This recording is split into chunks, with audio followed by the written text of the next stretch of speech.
sommaire de ce journal, marché des assurances. Abidjan rassemble les acteurs de la FANAF autour du financement de la croissance. Banques et établissements, les juristes africains se réunissent à Abidjan pour l'avenir des banques. Transport BRT, ligne Bingerville-Yopougon, plus de 4 milliards de francs CFA pour la réinstallation des personnes affectées. Dans le domaine de l'énergie durable, Abidjan accueille la première édition du forum Greenwich.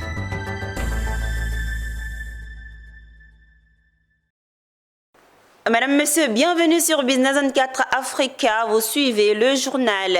Intéressons-nous au marché des assurances. Depuis ce jeudi 7 novembre, le Sofitel Hôtel Ivoire accueille la 10e édition du Forum des marchés de l'assurance de la FANAF. Entendez, Fédération des sociétés d'assurance de droit national africaines.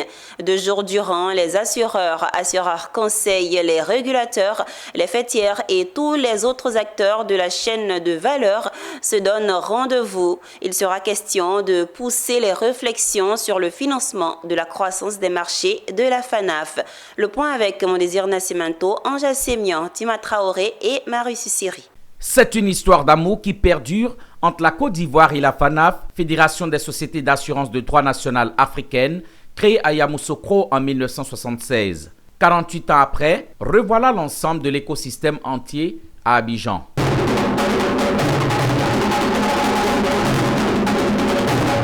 Les assureurs, les réassureurs, les assureurs conseils, encore connus sous l'appellation courtier d'assurance, le régulateur, notamment la CIMA, les fêtières, toutes catégories confondues, et les États rassemblés pour la 10e édition du Forum des marchés d'assurance de la FANAF. Cheville ouvrière de ce rendez-vous, l'ASACI, Association des sociétés d'assurance de Côte d'Ivoire, et son président, à l'ouverture de ce forum, a indiqué les tendances à aborder au cours de ces 2 jours, non sans remercier les acteurs pour la mobilisation autour de l'industrie assurantielle africaine. L'ASACI est honorée d'abriter cette 10e édition du Forum des marchés d'assurance, devenu au fil du temps un rendez-vous incontournable pour l'industrie africaine des assurances, proposant des échanges enrichissants sur les défis et perspectives de nos marchés.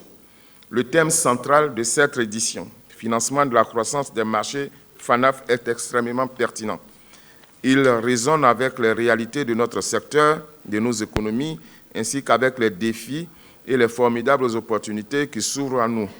Nous savons combien l'industrie des assurances joue un rôle déterminant dans le développement économique, non seulement en protégeant les biens et les personnes, mais aussi en mobilisant les ressources pour soutenir les investissements. Le président de la FANAF, Fédération des sociétés d'assurance de droit national africaine, César Ekomié Aféné, patron des maisons d'assurance, a souligné l'innovation pour booster le marché. Pour lui, la croissance n'est possible qu'avec l'accompagnement des autorités de la régulation. Le Forum des marchés de la zone FANAF offre assurément à nos membres une opportunité d'échanger sur les préoccupations qui sont les leurs. Et lorsqu'il se tient ici en Côte d'Ivoire, il offre inéluctablement un cadre d'inspiration sur les innovations que ce premier marché de la zone CIMA ne cesse d'impulser sous le leadership des acteurs qui l'animent avec beaucoup de créativité. L'Autorité nationale de régulation du secteur des assurances de la Côte d'Ivoire, à travers la direction des assurances, sous l'autorité du ministère des Finances et du Budget, est une partie prenante active dans le développement de l'assurance. Les autorités ivoiriennes ont accueilli bras ouverts ce forum. En témoigne la présence du directeur général du Trésor public, Aoussi Arthur Augustin Pascal, représentant à l'occasion sa tutelle pour donner le top départ des réflexions autour du thème central, financement de la croissance des marchés FANAF. Comment donc mobiliser les ressources pour une croissance des marchés?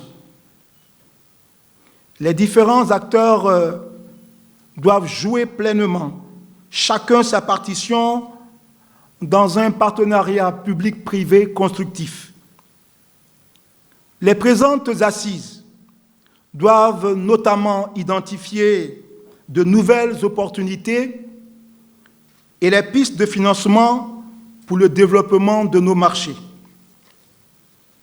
En ce qui concerne le gouvernement de la République de Côte d'Ivoire, il ne ménagera aucun effort pour appuyer toutes les initiatives nationales ou internationales visant à une synergie d'action pour un développement du secteur des assurances, et ce, pour le bien-être de nos populations. Le secteur des assurances, faut-il le souligner, aura, sans commune mesure, aujourd'hui plus qu'hier, un rôle majeur à jouer dans le développement économique et social des pays africains dans une Afrique aux multiples défis où les attentes des acteurs de l'industrie des assurances sont fortes. Et à ce rendez-vous du Forum des marchés des assurances, les attentes des acteurs sont multiples. Pour certains, les marchés de la FANAF doivent aller davantage vers la digitalisation. Pour d'autres, il faut augmenter le taux de pénétration à travers le redimensionnement des primes, inclusion massive des populations et la culture de l'assurance. On les écoute.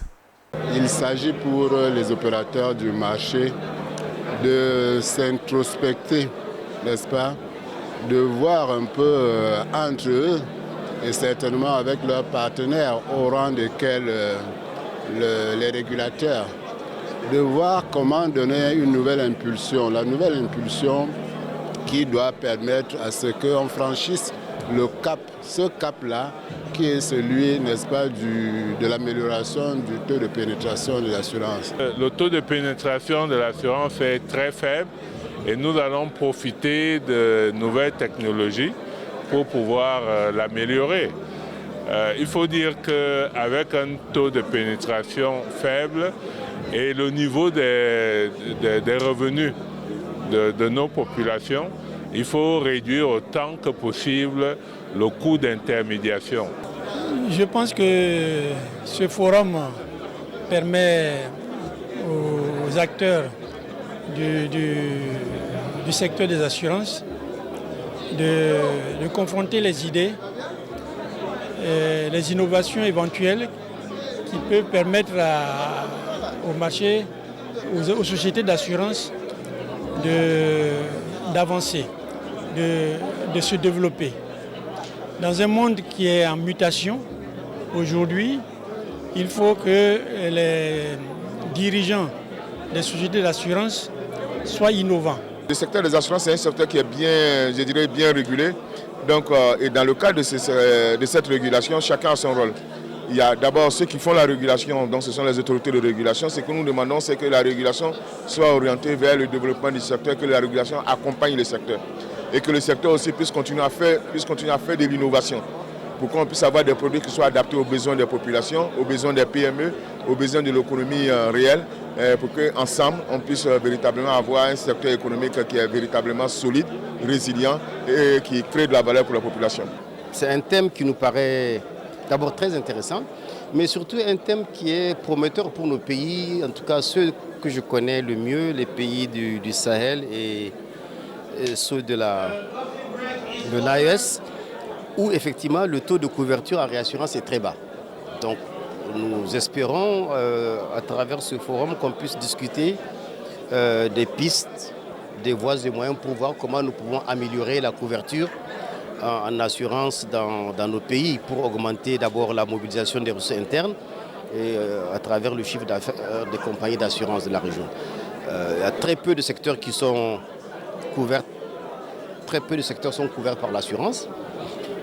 Tournons le regard à présent sur les 21e journées annuelles des juristes de banques et établissements financiers qui se déroulent cette année à Abidjan, après un passage enrichissant à Conakry. Cet événement incontournable réunit des juristes africains du secteur bancaire autour du thème central, le management juridique au service de la rentabilité et de la pérennité des banques en Afrique. Anja Semian et Richard Akeke nous parlent des enjeux de ces 21e journées. C'est une première pour la Côte d'Ivoire, l'AGBEF Côte d'Ivoire, l'Association des juristes de banques et établissements financiers de Côte d'Ivoire rassemble les juristes africains autour des problématiques juridiques auxquelles sont confrontés les banques et établissements financiers en vue d'y apporter des solutions. Le choix de ces thèmes n'est pas fortuit. L'année dernière, on voulait présenter au public notre présence, l'incontournabilité du juriste dans la banque. Cette année, on veut faire savoir aux gens qu'au-delà de l'aspect traditionnel de la défense des intérêts de la banque, au-delà au plan légal et réglementaire, nous pouvons aussi être des managers de banque. Nous sommes en train de promouvoir le métier de joueuse de banque parce que vous n'êtes pas sans ignorer que la banque, ce n'est rien d'autre que le droit, la comptabilité sur le support informatique. Après Conakry en Guinée, la rencontre d'Abidjan se propose de venir sur l'état de la réglementation bancaire dans les différentes zones monétaires, la sécurisation des crédits, la digitalisation au-delà des difficultés que rencontrent les juristes de banque dans leur travail. Nous avons des thèmes d'actualité. Tout le monde parle de la digitalisation. Aujourd'hui, les banques sont obligées de s'aligner parce que la digitalisation s'impose à nous. Mais les juristes de banque que nous sommes, nous avons le devoir aussi de voir ces nouveaux concepts-là qui s'imposent à nous, d'essayer de comprendre leur fonctionnement, les produits que nous allons mettre en place, voir les avantages, les inconvénients, est-ce que ça sied au client, ça sied à la banque, est-ce que la protection des données à caractère personnel, elle est verrouillée. Les 21e journées annuelles des juristes de banque et établissements financiers à Abidjan constituent un moment clé aux défis et opportunités du management juridique en Afrique. Alors que le continent continue de croître et d'évoluer, il est impératif que les banques adoptent une approche juridique stratégique pour assurer leur succès durable. La 3e édition du Forum national du jeune cacaoculteur et chocolatier FNJC se tiendra le 19 novembre 2024 au Sofitel Hôtel Ivoire d'Abidjan. Pour cette 3e édition, l'Union interrégionale des coopératives de cacao et café de Côte d'Ivoire a choisi comme thème la contribution des jeunes pour une cacaoculture durable en Côte d'Ivoire, transformer les défis du règlement de l'Union européenne sur la déforestation en opportunité. Le FNJC 2024 sera également l'occasion de visiter une usine de transformation du cacao à Divo. Konena Nourgo et Marie Sissiri. La production de cacao durable afin de se conformer au règlement de l'Union européenne sur la déforestation. Voici la préoccupation des jeunes cacaoculteurs et chocolatiers ivoiriens. Une préoccupation qui fera l'objet de discussions lors du Forum national du jeune cacaoculteur et chocolatier prévu du 19 au 20 novembre 2024 au Sofitel Hôtel Ivoire. Cette 3e édition, lancée ce mercredi 6 novembre 2024 à l'Hôtel Ivoire, aura donc pour thème la contribution des jeunes pour une cacaoculture durable en Côte d'Ivoire, transformer les défis du règlement de déforestation de l'Union européenne en opportunités.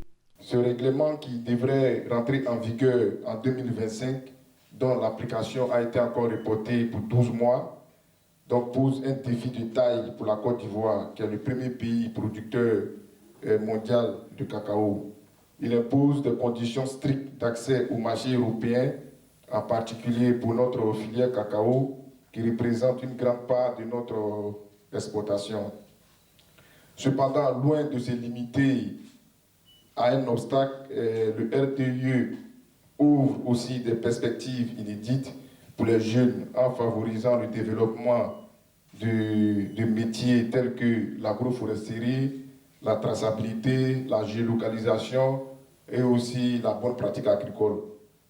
Au FNJC, notre objectif, c'est de mobiliser et de former la nouvelle génération des jeunes cacaoculteurs capables de relever ces défis de développement des solutions innovantes et de renforcer leur impact sur la durabilité de la filière cacaoyère à travers des panels de discussions qui seront animés par des experts et des échanges qui seront très constructifs. Ce forum permettra d'explorer des pistes de réflexion pour une cacaoculture plus durable tout en suscitant une nouvelle vocation auprès des jeunes ivoiriens. Le Forum national du jeune cacaoculteur et chocolatier est une initiative de l'Union interrégionale des coopératives de café cacao de Côte d'Ivoire. Panel, conférences et célébrations des meilleurs acteurs de la filière seront les axes principaux de cette 3e édition qui prendra fin par une visite dans une usine de transformation de cacao en finition dans la ville de Dabou. Le paysage de la mobilité urbaine à Abidjan se transforme avec le lancement du projet de bus rapide transit BRT reliant Bingerville et Yopougon, une innovation qui s'inscrit dans le cadre d'un programme de mobilité urbaine initié par les autorités ivoiriennes. Cependant, le développement du BRT implique des répercussions pour certaines populations installées le long du tracé. Pour faire face aux impacts de ces travaux, un plan d'action de réinstallation a été élaboré afin de proposer des mesures d'accompagnement et de réinstallation aux personnes affectées au nombre de 315. C'était ici. Commentaire à Konena Nourgo. Grâce à ce projet, Cocody sera mieux connecté et l'ensemble de la ville en ressortira plus dynamique, plus fluide. Plus de 4 milliards de francs CFA. C'est la somme à mobiliser pour venir en aide aux personnes impactées par le projet du bus rapide transit BRT sur la ligne Bingerville-Yopougon. Et ce, à travers le projet par plan d'action de réinstallation dont le délai indicatif est de 18 mois, allant du 5 novembre au 31 décembre 2025. Les personnes identifiées, prises en compte dans le plan d'action de réinstallation, sont au nombre de 315. Il s'agit entre autres des horticulteurs, les exploitants agricoles, les gérants d'activités commerciales et artisanales. Cette rencontre visait ainsi à présenter les mesures d'indemnisation aux bénéficiaires. Au-delà des impacts négatifs, la mise en œuvre de la ligne BRT Bingerville-Yopougon vise à améliorer la mobilité urbaine. C'est un sous-projet du PMUA, projet de mobilité urbaine d'Abidjan, initié par le gouvernement de Côte d'Ivoire à travers le ministère des Transports et des partenaires techniques et financiers, tels que la Banque mondiale et l'Agence française de développement. Et pour pouvoir permettre à ces travaux de commencer et de s'exécuter normalement, il faut vraiment, comme on le dit, nettoyer le terrain. Et pour nettoyer le terrain, il faut permettre aux populations d'accompagner le projet dans la gaieté. Et c'est pour ça que nous sommes là ce matin, pour lancer le pas officiellement, pour permettre aux populations d'être démobilisées, d'être indemnisées, pour ne pas bloquer les travaux qui vont commencer. De la ligne de BRT. Et donc à ces différentes catégories-là, pour la perte de leurs biens, naturellement, c'est à la valeur, ces pertes-là seront indemnisées à la valeur du remplacement de ces biens-là, généralement. Et ils sont accompagnés dans leur réinstallation en payant leur transport pour le déménagement, en payant pour certains la caution de leurs locaux, en tout cas pour les activités, pour 3 mois. Un projet auquel espèrent les parties prenantes, notamment la commune de Cocody. C'est un projet louable. Vraiment, nous sommes vraiment fiers de ce projet parce que ça permettra de pouvoir désengorger un peu Abidjan et permettre à toi la fluidité.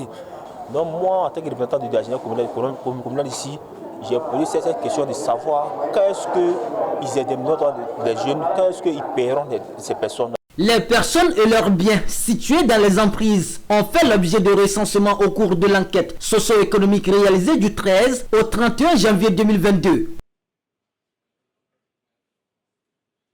Une note sur l'énergie durable. La première édition du forum du Greenwich se tiendra du 24 au 25 avril 2025 à Abidjan. L'annonce a été faite ce mercredi 6 novembre 2024 lors d'une conférence de presse animée par les organisateurs et les partenaires à l'événement. Cette rencontre sera dédiée à la promotion de la transition énergétique et s'inscrit dans une démarche de développement durable visant à garantir l'accès d'une énergie abordable et fiable.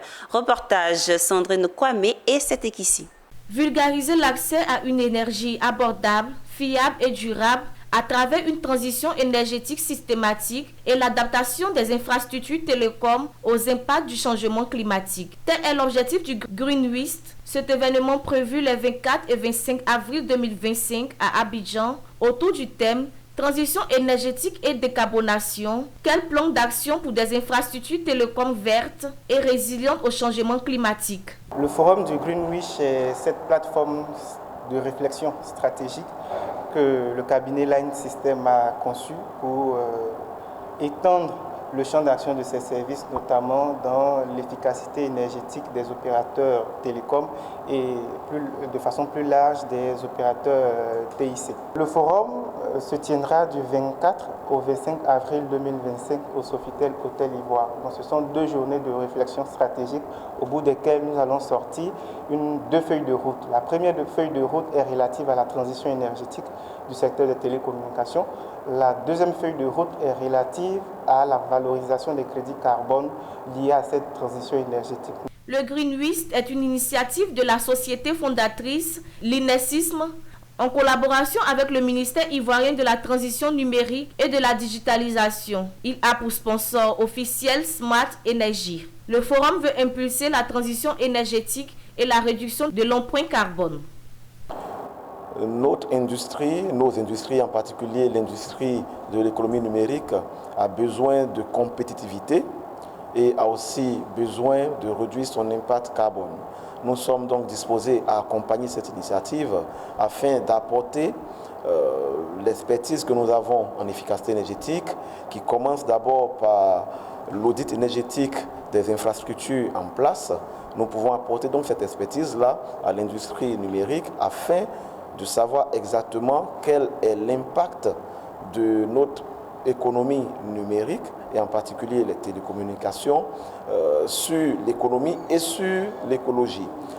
Le forum réunira les décideurs politiques, privés et les régulateurs, ainsi que toutes les parties prenantes de la chaîne de valeur des télécommunications, des énergies renouvelables, de la finance durable et des marchés carbone afin de proposer une feuille de route pour une transition énergétique dans le cadre des contributions déterminées au niveau national.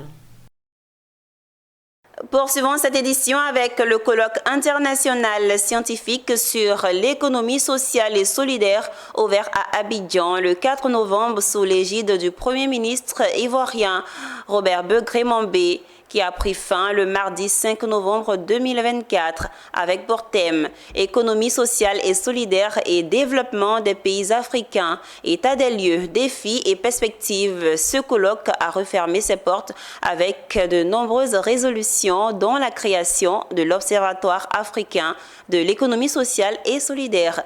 Le récit de Philippe Zabo et Christian Guéhi.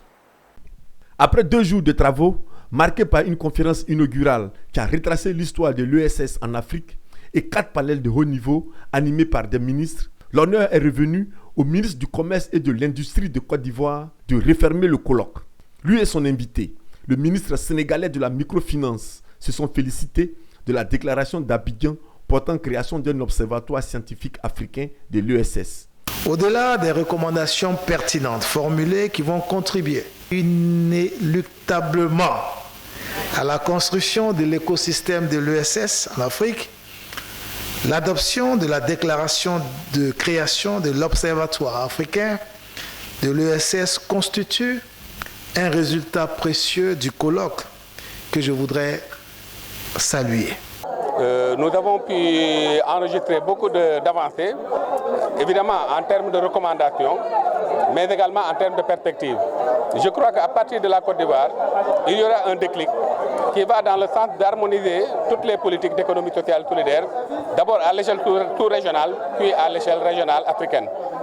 Il y a eu des aspects qui ont été retenus lors du sommet de la stratégie africaine de l'économie sociale et solidaire, et on a pu également discuter de ces perspectives durant ces 2 jours.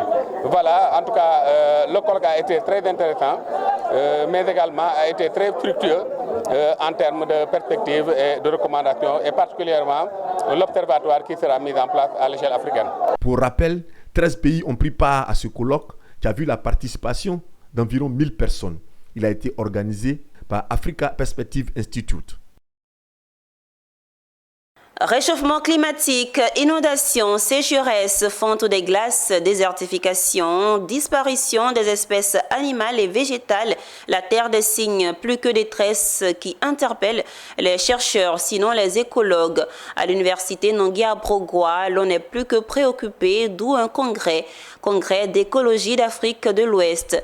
3 jours durant, les universités de 8 pays vont jeter les bases d'échanges scientifiques dans l'espoir de gagner ensemble la la lutte contre la dégradation écologique. Issa Badini et Richard Akeke à l'ouverture des travaux. Face au monde qui change, il vaut mieux penser le changement que de changer le pansement. Dans cet amphithéâtre, on ne fait pas autre chose que suivre à la lettre cette maxime de Francis Blanche. Penser ensemble aux alternatives possibles face aux défis climatiques et écologiques. À l'ouverture de cette première édition du Congrès d'écologie d'Afrique de l'Ouest, la présidente de l'université Nangia Brogwa a clairement indiqué l'urgence écologique et le rôle que les universitaires et chercheurs doivent jouer. C'est très important de mettre l'accent sur la science écologique qui subit tous ces changements climatiques, pollution, en fait tout ce que vous voyez aujourd'hui. Et pour pouvoir vraiment réduire ce danger qui plane sur l'écologie, il faut développer la recherche. Dans cette thématique, bon, il y a plusieurs thématiques, mais surtout celle-là. Et c'est très important de développer avec une communauté beaucoup plus large. Il faut agir et en le disant, le professeur Véronique Yoboué est en phase avec le gouvernement ivoirien pour qui la question écologique est devenue un taureau qu'il faut prendre par les cornes. Vous voyez, aujourd'hui, on parle d'inondations ici et là. Même en Espagne, il y a plus de 200 morts. Peu près de nous, au Mali, je crois qu'on a parlé d'inondations au Tchad. Alors, il faut encourager les chercheurs à trouver des solutions durables, de sorte que nous soyons préservés de ces calamités-là. Côte d'Ivoire est devenue un épicentre de l'écologie en Afrique de l'Ouest. Et donc, le résultat, c'est que voilà, on a le premier congrès en écologie en Afrique de l'Ouest et je lui souhaite une très longue vie parce que, comme l'ont souligné mes collègues précédemment, l'écologie est au centre, c'est une science intégrative. Le Congrès d'écologie d'Afrique de l'Ouest est une initiative du Laboratoire d'écologie et développement durable et Centre de recherche en écologie en partenariat avec l'IRD, l'Institut de recherche pour le développement. 8 pays d'Afrique prennent part à ce rendez-vous écologique de 3 jours en terre ivoirienne. Rôle et contribution des avocats à la sécurité juridique et judiciaire. Tel est le thème du colloque des avocats inscrits à l'ordre du barreau de Côte d'Ivoire. Le thème est celui choisi par les avocats de Côte d'Ivoire pour fêter les 65 ans de leur existence dans la réflexion. Ce colloque qui s'étend sur 2 jours a ouvert ses portes ce mercredi 6 novembre 2024 à Cocody devant le grand chancelier de l'Ordre national de Côte d'Ivoire. Le reportage de Philippe Zabo et de Doumbia Ayuba. Ils ont mis les petits plats dans les grands à l'occasion des 65 ans d'existence du barreau de Côte d'Ivoire. Des avocats parés de leurs plus beaux atouts, des invités triés sur le volet et un parrain en la personne du grand chancelier de l'Ordre national de Côte d'Ivoire. Un parrain qui est revenu sur l'importance du droit et de la corporation des avocats. Mesdames et messieurs, nous savons tous quel a été l'apport du droit dans la structuration de nos pays à l'aube indécise des indépendances. Nous ne pouvons oublier non plus l'intense bouillonnement aux prémices des pluralismes qu'a connu tout le continent.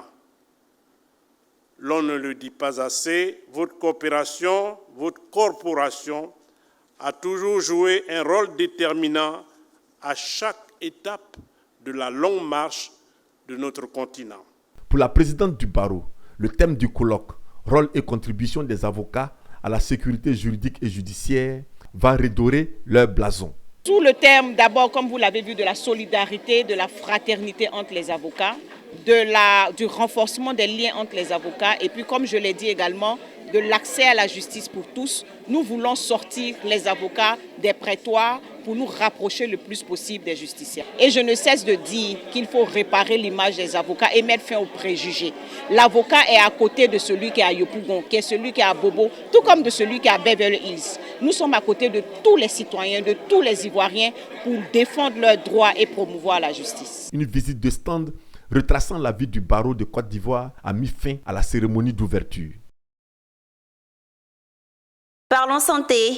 Ce même jour du mercredi, le maire Jean-Marc Yassé a procédé à la remise d'un poste de premier secours d'urgence aux agents du groupement des sapeurs-pompiers de Djorobité dans la commune de Cocody. Cette initiative orchestrée par le premier magistrat de la commune témoigne d'un élan de solidarité envers la communauté locale et vise à renforcer la capacité d'intervention des sapeurs-pompiers face aux situations d'urgence. Le reportage de Michel Brou et Tima Traoré. D'atteinte de la colonne vertébrale, mais la pose du collet cervical mettre la victime dans l'ambulance et l'évacuer au centre hospitalier universitaire d'Angers.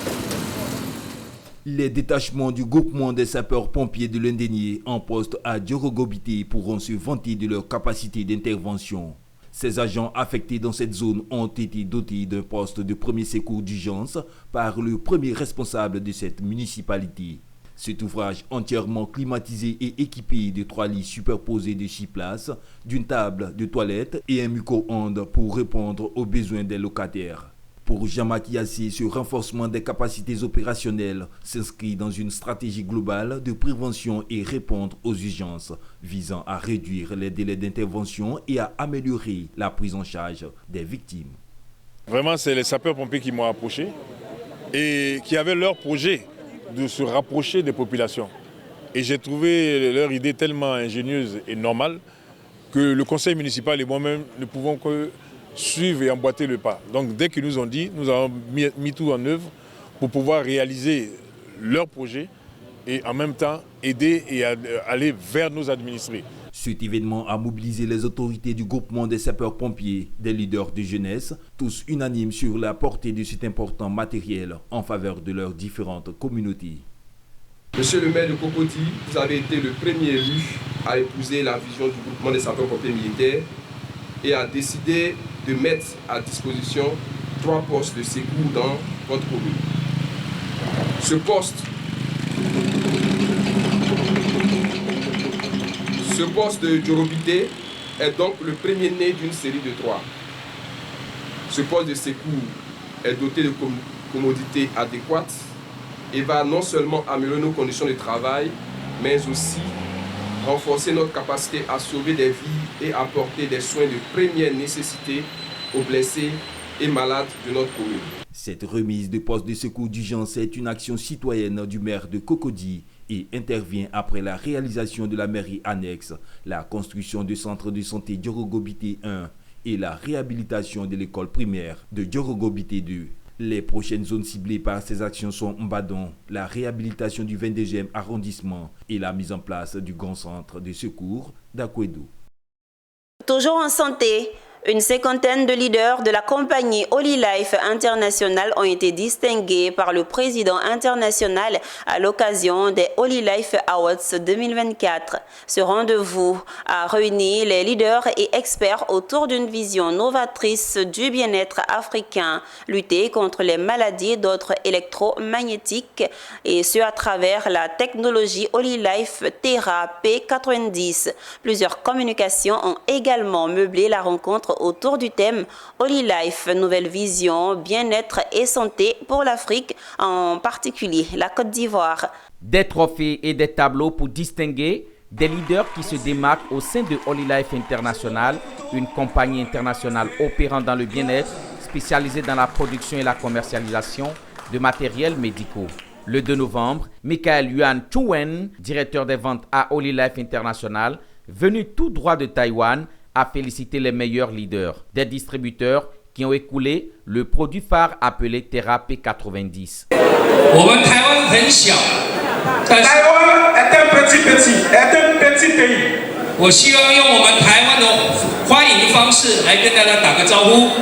Donc ici, je vous dis bonjour de la part des Taïwanais.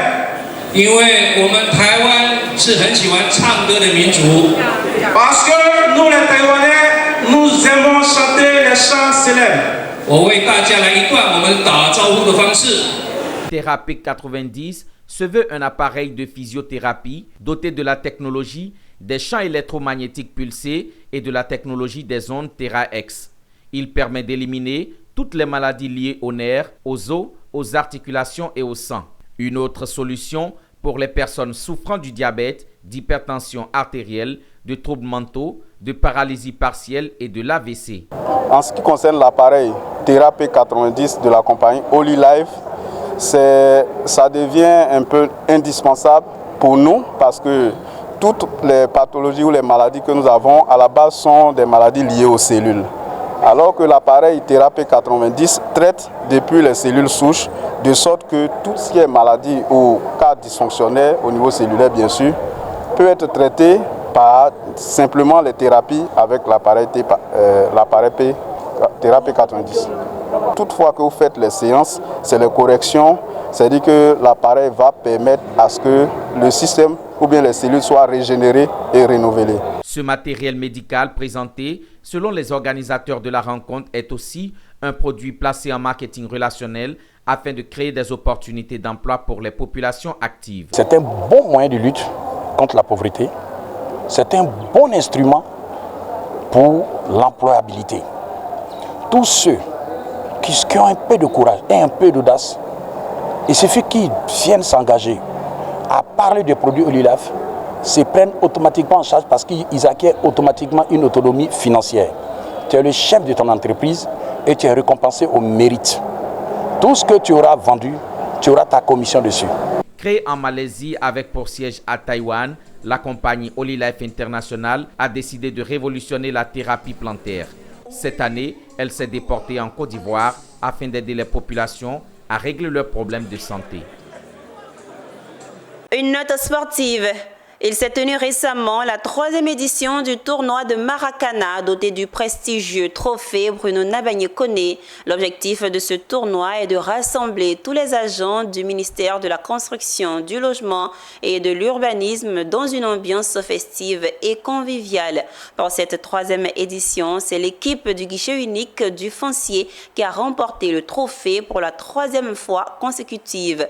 Une victoire éclatante face à celle de la direction du domaine urbain. Pierre Tebeu et Nicolas Angwa.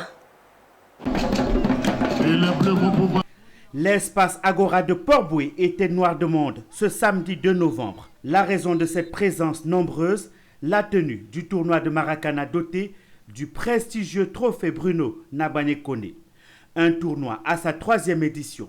Plusieurs équipes se sont fait enrôler pour disputer cette compétition dont la vainqueur de l'édition précédente, l'équipe du guichet unique du foncier. Elle est venue défendre son trophée. Dans la catégorie hommes, victoire de l'équipe du guichet unique du foncier sur celle de la direction du domaine urbain et celle des dames par l'équipe des directions rattachées au cabinet. Le tournoi de Maracana, c'est une exigence du ministre Bruno Nabagné-Koné qui chaque fois essaie vraiment de créer des moments de convivialité, des moments d'entente, des moments de fraternité entre tous les membres du ministère. Cette messe sportive, saluée par le représentant du ministre Bruno Nabagné-Koné, a été un moment de convivialité entre les agents du ministère de la Construction venus de toutes les représentations territoriales. Cette année, nous avons beaucoup de lots. Nous avons 2 maisons à offrir, 4 terrains à offrir, et une voiture à offrir, des billets de voyage à offrir également. Voilà, et puis plusieurs petits lots. On a transporté tous les Maracaniers n'est-ce pas, à cet espace-là. N'est-ce pas grand? C'est le transport qui les a envoyés ici en fait. Donc voilà ce qu'on a pu faire pour les accompagner. Une compétition qui s'améliore à chaque édition par des innovations. Plusieurs activités, notamment des prestations d'artistes, un concert géant, des jeux et une grande tombola qui a permis aux agents du ministère de la Construction, du Logement et de l'Urbanisme de repartir avec de nombreux lots, dont des terrains, une villa et une voiture.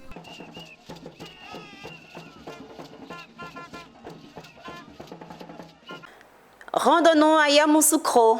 Le président du syndicat national des exploitants des petites mines et acheteurs d'or et de diamants de Côte d'Ivoire a lancé un appel à la mobilisation pour le Salon international des ressources extractives et énergétiques CIRES, prévu du 27 novembre au 2 décembre au Parc des Expositions d'Abidjan. Cette rencontre est essentielle pour les acteurs du secteur des petites mines et représente une opportunité unique d'échange et de développement. Charles Kouakou, dans un commentaire de Pierre Tebeu. Après toutes les luttes acharnées menées par l'État de Côte d'Ivoire contre l'orpaillage illégal et développer le secteur minier, il est désormais temps pour les acteurs des petites mines de s'unir pour défendre leur bien-être et apporter leur contribution au secteur. C'est dans ce cadre que lors d'une réunion qui s'est tenue à Yamoussoukro, le président Bamba a souligné l'importance cruciale du CIRES pour le secteur. Il a aussi mis en avant l'importance de présenter des propositions innovantes en insistant sur la nécessité d'améliorer la protection de l'environnement et d'accroître la contribution locale du secteur. Le développement du secteur des petites mines en Côte d'Ivoire est passé par différents types d'impact. Et ce salon, éventuellement, était très important pour nous, les acteurs des petites mines, pour que nous puissions être sûrs et certains que les opportunités offertes par le salon puissent être mises à profit pour notre activité et contribuer largement au développement du secteur des petites mines en Côte d'Ivoire. Au nom du préfet de Yamoussoukro, Serge Kassi a salué cette initiative qui vise à sensibiliser ses membres sur les enjeux du CIRES. Ce salon est perçu comme un rendez-vous majeur pour les acteurs des mines, du pétrole et de l'énergie et devrait attirer des milliers d'acteurs du secteur selon les déclarations du gouvernement ivoirien. Le CIRES, premier du genre en Afrique, est attendu comme un véritable marché d'opportunités et un lieu de conclusion d'affaires, offrant une plateforme pour la collaboration et l'innovation dans l'industrie extractive. La mobilisation des acteurs des petites mines est donc essentielle pour maximiser les retombées de cet événement et renforcer leur présence sur le marché. Et enfin, à Diokwe, le quartier artisanal appelé communément quartier Manioc a été inondé suite aux pluies diluviennes. L'ONG Conscience Propre, dirigée par Maman Bayo, s'est rendue un mois après dans ce quartier pour soulager les familles touchées par cette catastrophe naturelle. Des dons en vivres et non-vivres ont été offerts. Le récit de Théodore Kanga. Merci d'abord à Dieu parce que Dieu nous a protégés. Quand la pluie est venue, ça est rentré dans nos maisons, en tout cas nos biens est parti. Mais pour finir, on dit merci. Ce sont 44 familles sinistrées qui ont été soulagées par l'ONG Conscience Propre le week-end dernier au quartier artisanal de Diokwe. Ce geste de Géorgette Ghislaine Somda, dit Maman Bouya, intervient suite aux catastrophes naturelles provoquées par les pluies diluviennes. Face à cette tragédie, la solidarité a tout son sens. La présidente fondatrice de l'ONG Conscience Propre, par ailleurs partenaire à la Banque alimentaire de Côte d'Ivoire, a fait parler son cœur à travers des œuvres caritatives. Effectivement, ce quartier a connu un sinistre lors des dernières pluies. Il y a eu 44 familles en détresse. Heureusement, il y a eu des familles d'accueil. Des familles d'accueil qui ont relogé les 44 sinistrés. Aujourd'hui, en tant que présidente de l'ONG Conscience Propre, avec notre partenaire, la Banque alimentaire de Côte d'Ivoire, je suis venue faire des dons. Des dons à ces 44 familles sinistrées et aussi à tous les enfants de l'école primaire du quartier, à qui nous avons remis chacun un pot de yaourt buvable. Donc,